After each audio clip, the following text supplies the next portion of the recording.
오늘 본문은 갑자기 시작된 말씀이 아닙니다. 우리가 지난주에 이어서 연결해 보면 말씀이 좀 더 깨닫게 되어지는 본문의 말씀입니다. 먼저 앞절 1절부터 보면 예수님께서 한 바리새인의 지도자의 집에 초청을 받아 그 집에 가게 되었습니다. 그런데 그 자리는 은혜를 사모해서 예수를 초청한 것이 아니라 예수님을 엿보기 위해서, 즉 시험에 빠뜨리기 위해서 예수를 그 자리에 불렀다는 사실이었습니다. 그런데 마침 그 자리에 누가 있습니까? 수전병 든 병자 한 사람이 있었다는 거죠. 왜일까요? 예수님을 시험코자 함이죠. 그날이 안식일이었습니다. 만약 안식일 날 예수님께서 그 병자를 고치면 안식일을 범하는 그런 자가 되기 때문입니다. 그런데 예수님은 그들의 시선, 그들의 엿봄도 아랑치 않고 예수님은 그들을 고쳐주시는 장면을 우리가 보았습니다. 그런데 그 장면 속에 사람들의 반응이 무엇이었습니까? 그런 기적을 보았다면 우리는 놀라고 참 대단하십니다라고 하겠지만 오히려 반응이 시원찮았죠. 예수님을 더 궁지에 몰아넣으려고 했던 그들의 모습을 볼 수가 있습니다. 오히려 왜 안식일에 병자를 고치냐는 질문을 하게 되죠. 왜 그랬을까? 그들의 관심은 그 병자에게 있은 게 아니라 오직 예수님, 그 한 분을 시험에 빠뜨리려고 했던 그 목적이 있었기 때문에 그렇겠죠. 그리고 바로 이어지는 오늘 본문입니다. 예수님은 또 하나의 모습을 보게 됩니다. 그 집에 초청받아서 갔는데 그 초청받아 왔던 부류들을 쭉 보니까 뭘 한다는 거예요? 서로 높은 자리를 원하고 그 자리를 차지하기 위해서 옥신각신 아마 그렇게 한 것으로 보여집니다. 그들은 겉으로는 경건한 사람이었지만 속으로는 높아지려는 그 마음이 가득 찼던 그런 사람들이었습니다. 생각해 보면 압달락과 결국 오늘 본문은 연결되어 있죠. 지난 1절로 6절에서는 자기의 의를 드러내는 모습이 있었고 오늘 본문에서는 자기의 높아짐을 추구하는 모습을 보여주고 있다 하겠습니다. 결국 인간은 여기 보니까 하나님보다 뭐예요? 자기 자신을 높이는 존재더라. 그래서 예수님은 그 자리에서 아주 중요한 하나님 나라의 원리를 말씀하십니다. 차라리 뭐예요? 끝자리에 앉으라. 차라리 끝자리에 앉으라. 왜 끝자리입니까? 왜 낮아져야 됩니까, 여러분? 하나님 나라에서는 스스로 높아지는 사람이 아니라 자기를 낮추는 사람이 높임을 받기 때문이죠. 오늘 말씀을 통해서 우리 안에도 자리하고 있는 그러한 어떤 모습들, 인정받고 싶은 모습, 높아짐을 추구하는 모습, 또한 사람들로부터 존경을 받고자 하는 그러한 모습, 그런 마음이 없는지 한번 돌아보고 주님이 기뻐하시는 참된 겸손이 무엇인지를 함께 묵상하는 그런 시간이 되었으면 합니다.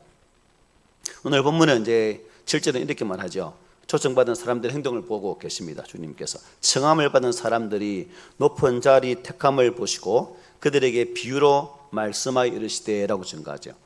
바리새인 지도자는 예수님을 초대해 놓고 아마도 다른 바리새인 지도자들도 함께 이렇게 초청을 한 것으로 이렇게 여겨집니다. 그런데 그들이 서로 상석에 앉으려고 시비하는 것을 예수님 직접 보게 된 거죠. 일종의 무슨 싸움일까요? 서열 싸움이죠. 자리 싸움. 사실 이것이 여러분 바리새인만 그렇게 행동하는 것은 아니죠. 모든 인간 사회에서 일어나는 그러한 일들입니다. 이것은 우리 인간의 본질적인 성품을 또 잘 보여주는 그런 말씀이기도 하죠. 자연스럽게 일어난 욕구입니다. 이것이 타락적 우리 근본 인간의 모습이다. 타락한 인간의 모습이라는 거죠.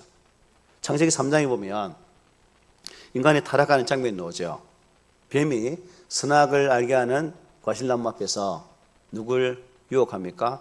하와를 유혹합니다. 그 이전까지 그 선악을 하게 나무를 보았을지라도 아무 감흥이 없었던 하와. 그런데 사탄으로부터 이 말을 듣고 난 이후에 그 나무를 보았을 때는 달라지죠. 너희가 그것을 먹는 날에는 너희 눈이 밝아져 하나님과 같이 되어 선악을 알 줄 하나님이 아심이라. 핵심적인 말이 뭡니까? 하나님과 같이 된다. 이걸 따먹으면 하나님처럼 된다고 라는 생각이 하와의 머릿속에 꽉 차고 되니까 어떻게 하면 그 다음부터는 먹은직하고 보암직도 하고 지혜로울 만큼 탐스럽게 보였다 하는 겁니다. 결국 그러한 탐스러운 욕심이 그 선악을 알게 하는 과실을 따먹게 되었고, 따먹은 그 과실을 남편 아담에게도 갖다 주게 되죠. 결국 이것이 인간 타락의 근본 원리이기도 합니다. 그리고 이러한 인간 타락의 또 근본 원리가 창세기 11장에 신할 평지에 바벨탑을 쌓는 그 일 속에서도 항해 등장하게 되죠. 사람들이 신할 평지에 탑을 쌓습니다. 그런데 건설 목표가 뭡니까? 자신의 이름을 내기 위함이었다는 거죠. 인간들이 교만하고 자신의 이름을 내고 높이 높이 하나님처럼 높아져서 그 교만으로 자신의 힘을 과시하고자 했던 그 탐심이 결국 모든 인간이 흩어지는 그런 결과를 가져왔다는 거죠. 지난주에 주일학교 예배 본문 말씀이 창세기 11장이었거든요. 제가 어떤 말을 했냐면, 저는 창세기 11장에 오면 화가 난다고. 뭐 3장도 근본 원인이겠지만, 왜냐하면 제가 다른 외국어를 잘 못하잖아요. 이때 탑만 썼으면 우리 한 글자 하나로 다 소통이 되는데, 이 일로 말미암아 말이 다 각각 달라졌다는 거죠. 결국 교만이 이런 결과를 가져왔다는 겁니다. 그래서 하나님은 그들을 흩어버리셨고 그들의 교만을 꺾어버리셨다는 사실입니다. 그렇습니다. 높아지려는 마음은 여러분 누가 가르쳐 주지 않아도 어떻게 해요? 알아서 높아지려 해요. 얘들아 겸손해라, 겸손하십시오, 겸손해야 됩니다를 아무리 가르치도 잘 겸손하지 않지만, 여러분 교만하지 마십시오 라는 말 가르쳐주지 않을지라도 스스로 인간은 교만해집니다. 여러분 그러지 않은 것 같아요? 가르침 필요 없어요. 알아서 자동 습득되어서 그냥 그렇게 나가는 게 우리 인간의 본성입니다. 이게 죄성을 가진 인간의 모습이죠. 그래서 이제 이러한 것이 꽉 차면 요즘 우리 한국 사회에 많이 되고 있는 게 뭡니까? 갑질이죠. 이런 것으로까지 연결될 수 있다는 겁니다. 시대를 불문하고 소위 권력 있고 영향력 있는 인사들 사이에서는 종종 일어나는 그런 모습들이죠. 서로 눈치 보면서 내가 저 사람보다 높아져야 되는데, 내가 저 사람보다 더 명성이 나야 되는데, 이런 욕심들이 있다는 사실입니다. 심지어는 우리 예수님 제자들도 마찬가지지 않습니까? 제자들도 서로 높아지려고 했습니다. 치맛바람의 역사의 첫 출발점이 제자들 어머니 아닙니까? 우리 한국 사람이 원조 아니에요, 여러분. 예수님 제자의 어머니들이 치맛바람의 원조입니다. 자신 아들들을 높은 자리 세우려고 얼마나 바람이 이렇게 돌아다닙니까? 그때부터 이미 치맛바람이 불어서 우리 한국까지 지금 이제 다시 부흥을 하고 있는 거죠. 어쨌든 그런 결과를 가져왔다는 거죠. 오죽했으면 우리 예수님께서 여러분 최후의 만찬에서 그렇게 겸손을 모르는 제자들 앞에서 친히 어떻게 했습니까? 허리에 수건을 두르시고 대야에 물을 받으시고 제자들의 발을 씻기시면서 그리고 다 닦아주면서 너희도 이렇게 섬기는 자가 되라라고 말씀하셨어요. 그만큼 제자들의 삶 속에서도 이 주님의 닮은 모습을 기대하면서 이렇게 친히 보여주셨습니다. 그리고 이렇게 말씀하시죠. 내가 주와 또는 선생이 되어 너희 발을 씻었으니 너희도 서로 발을 씻어주는 것이 옳으니라. 내가 너희에게 행한 것 같이 너희도 행하게 하려 본을 보였다라고 말씀하죠. 본을 보였다. 마지막 순간까지도 우리 예수님은 겸손과 성김을 가르치시고 본을 보여주셨다는 사실입니다. 다시 본문으로 돌아와서 이 바리새인 지도자인 집으로 초대받아 가신 예수님은 그 자리에서 초청받아온 이 바리새인들의 그 모습, 바로 상석을 앉으려고 하는 다툼을 보게 됩니다. 그리고 이어지는 8절 9절에서 이제 하나의 비유를 들어서 설명을 해주고 있겠습니다. 내가 누구에게나 혼인잔치에 청함을 받았을 때에 높은 자리에 앉지 말라. 그렇지 않으면 너보다 더 높은 사람이 청함을 받는 경우에 한 개 더 넘어갔네요. 너와 그를 청한 자가 와서 너더러 이 사람에게 자리를 내주라 하리니 그때에 네가 부끄러워 끝자리로 가게 되리라고 말씀합니다. 혼인잔치에 청함을 받아 갔다면 높은 자리에 먼저 뭐요? 앉지 말라는 거죠. 나중에 자신보다 더 높은 사람이 오면 그 자리를 내어주게 되어 있다는 겁니다. 그러면 어떻게 된다는 거죠? 부끄러워진다는 사실입니다. 그러면 어떻게 하라고 가르칩니까? 10절이죠. 우리 함께 읽습니다. 시작. 청함을 받았을 때에 차라리 가서 끝자리에 앉으라. 그러면 너를 청한 자가 와서 너더러 보시어 올라 앉으라 하리니 그때야 함께 앉은 모든 사람 앞에서 영광이 있으리라. 아멘.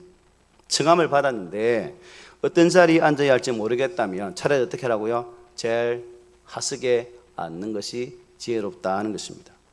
그러면 그를 초청한 자가 와서 친구여 왜 그 자리에 앉아있니? 자네 자리는 이 자리네 하고 이렇게 인도해 준다는 거죠. 이것은 우리 예수님의 말씀뿐만 아닙니다. 솔로몬도 이 부분에 대해서 이렇게 증거한 바 있습니다. 잠언 25장이죠.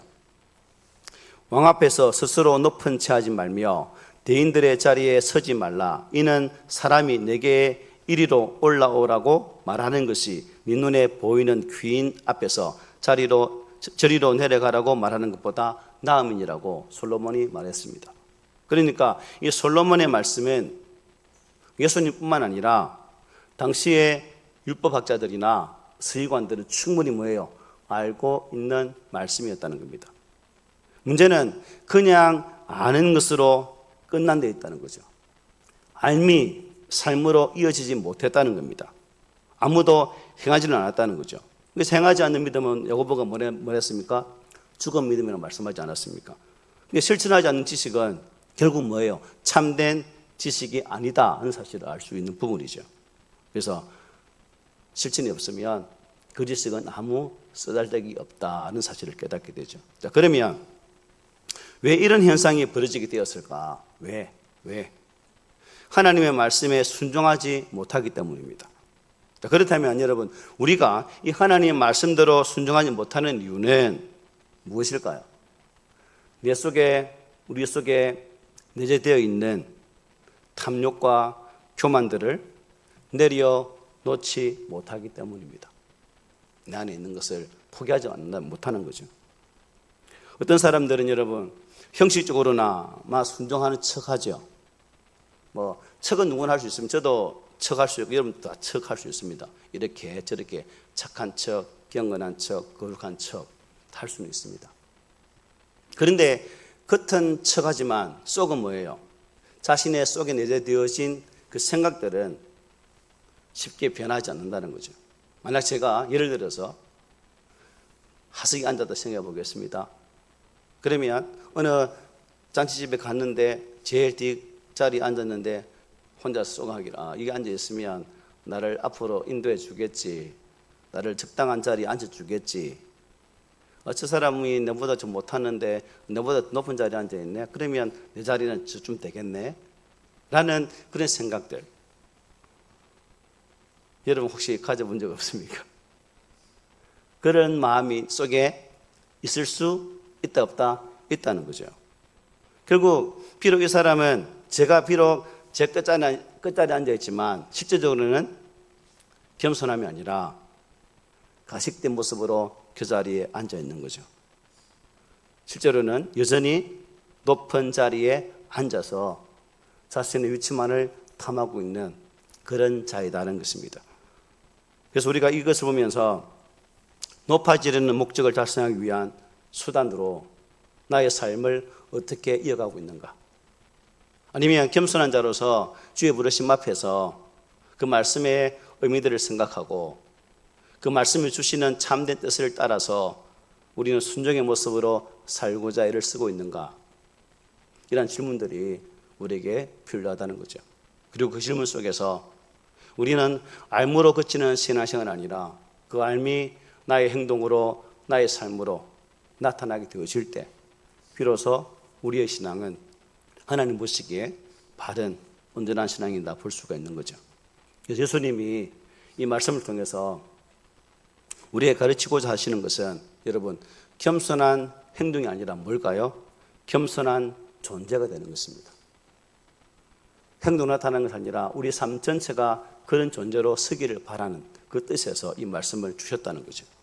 자, 그렇다면 여러분, 어떻게 이 겸손한 자가 될 수 있을까요? 어떻게 하면? 두 가지만 한번 짚어보겠습니다. 첫째는 하나님 앞에서 자신에 대해서 바르게 인식할 때 그게 가능하죠. 내가 누구일지. 하나님 앞에서 내가 누구인지를 인지하는 사람은 겸손할 수밖에 없습니다. 그러나 자기 자신을 알지 못하는 자는 결코 겸손할 수가 없죠. 하나님을 알고 자신을 바르게 할 때 하나님 앞에서 나오는 태도가 바로 이 겸손이라는 거죠. 그러니까 하나님의 은혜가 아니었다면 나는 죽을 수밖에 없는 그러한 존재였다 하는 것을 깊이 깨닫고 있을 때에 이러한 삶의 모습은 우리 가운데 나타나게 된다는 거죠. 사도 바울 보십시오. 예수를 만나기 전에 얼마나 교만했습니까? 혈통을, 학문을, 자신의 지파를 얼마나 사랑했습니까? 자신의 혈육의 모든 것을 최고로 여겼던 사람이 사도 바울이었습니다. 하지만 다메섹 도상에서 예수를 만난 이후에 사도 바울은 철저히 깨어지죠.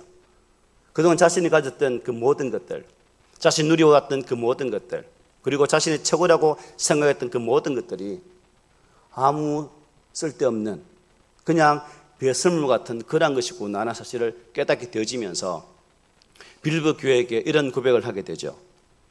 그러나 나도 육체를 신뢰할 만하며 만일 누구든지 다른 이가 육체를 신뢰할 것이 있는 줄로 생각하면 나는 더욱 그러하리니 나는 8일 만에 할례를 받고 이스라엘 족속이요 베냐민 지파요 히브리인 중에 히브리인이요 율법으로는 바리새인이요 열심으로는 교회를 박해하고 율법으로 흠이 없는 자라.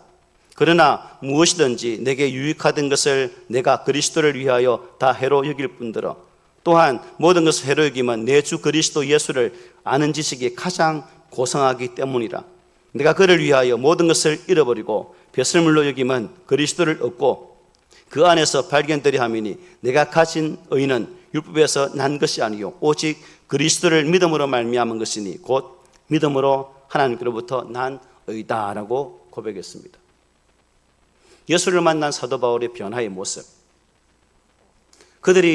그가 예수를 만나기 이전과 만나기 이후에 변화되어진 이 모습이 결국 저와 여러분들이 살아내야 할 우리의 믿음의 삶이라는 거죠. 예수를 만난 이후에 변화되어진 모습이 사도 바울이 고백하는 이 모습으로 이어진다면 우리 하나님 얼마나 기뻐하시겠습니까? 그런 의미에서 오늘 저희들 동안 이러한 변화를 기대하고 주신 말씀 앞에서 나를 돌아보고 하나님 앞에서 나를 살피면서 이러한 겸손한 믿음의 도를 걸어갈 수 있는 그 은혜가 우리 가운데 있기를 소망합니다. 사도 바울은 예수를 만난 이후에 그의 모든 자랑이 무엇이었습니까? 오직 십자가에 못 박힌 예수 그리스도, 그 주님만을 자랑했고 십자가를 자랑했습니다. 이것이 사도 바울의 삶의 모습이었고 이것이 또 우리에게 나타나야 할 삶의 모습이죠. 오늘 우리가 누리고 있는 것 중에서 여러분 주님께로부터 오지 않은 것이 있을까요? 없지요. 본래 우리가 가지고 있는 것은 아무것도 없습니다. 건강도 그렇고 우리 재물도 그렇고 재능도 그렇고 지식도 그렇고 인격도 그렇고 우리의 구원에 이르기까지 우리가 이미 가진 것이 하나도 없고 하나님의 은혜로 주어진 선물이었다는 사실이에요. 전적인 하나님 편에서 주어진 것이라는 겁니다. 그러므로 저와 여러분들은 내가 누리고 있는 것들을 나의 것이라고 나의 땀 흘림의 결과라고 자랑할 이유가 전혀 없다는 거죠. 오직 하나님의 사랑 안에서 그 은혜를 기억하고 그 은혜의 감사 모습으로 살아가는 그 모습이 우리의 모습이 되어져야 된다는 거죠. 그래서 바울은 어떻게 표현했습니까? 빚진 자라고 표현했죠. 빚진 자. 그렇습니다. 우리는 하나님의 은혜의 빚진 자들입니다. 하나님의 사랑 안에서 용납되어진 자라는 거죠. 그러므로 하나님을 알고 자신을 바르게 하는 자만이 교만할 수 없는 거죠. 우리 모두 이런 삶을 살았으면 좋겠습니다. 또 한 가지는 뭐냐면 우리의 관심이 바뀔 때에 교만하지 않습니다. 자, 우리의 관심이 예수 믿기 전이나 이전이나 똑같다면 교만할 수 있는 여지가 아주 많아질 수 있겠죠. 그러나 우리 믿음의 선배들이 걸어왔던 그 믿음의 발자취를 보면 그 모든 선배들의 삶의 BC와 AD는 예수로 인하여 완전히 변화되어지고 예수를 만난 그 시점부터 그들의 시선, 그들의 관심, 그들의 관점이 달라지더라는 것입니다. 이렇게 말하면 이런 말씀이 할 수 있겠죠. 그 시대하고 오늘 시대 같아요.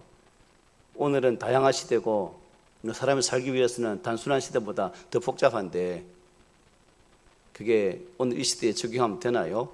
라고도 말할 수 있겠지만, 그러나 성경의 말씀이기 때문에 우리는 이 말씀의 진리가 우리의 삶 가운데에 길잡이가 되어지는 것이고 또 이것이 우리의 좌표가 되어져야 되는 거죠.